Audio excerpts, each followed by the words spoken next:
In Learning Objective 2, let's talk about the epidemiology, containment, and prevention of a Salmonella outbreak. Jump in and talk about the epidemiology of Salmonella. Salmonella breaks into two types, Salmonella non-typhoidal and Salmonella typhoidal.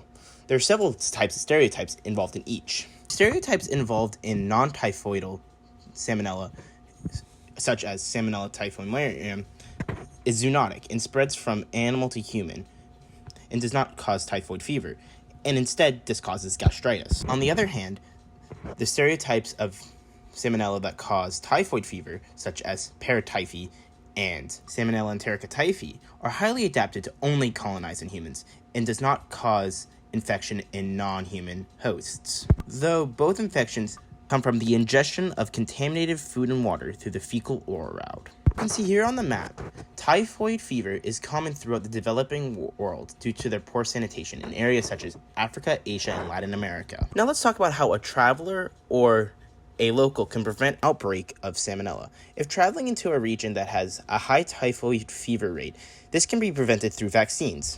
Seen here with mine when I traveled abroad. The typhoid vaccine introduces an inoculate, non-reproductive virus into the body and allowing the active immune system to create antigens towards the virus, as well as memory T cells, so that, in layman's terms, when an infection is to occur, the body knows how to fight it. So when traveling abroad, it's important to drink bottled water, and water without ice.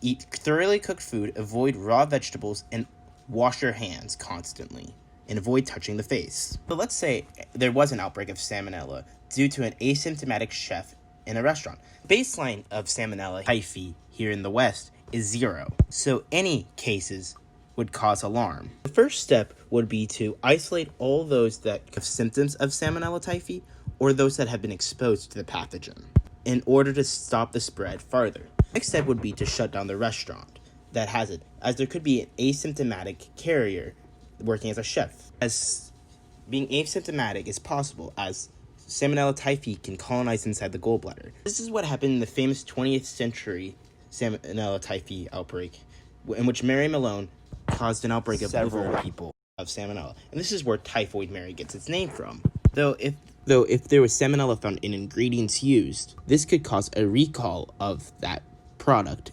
and alongside a warning.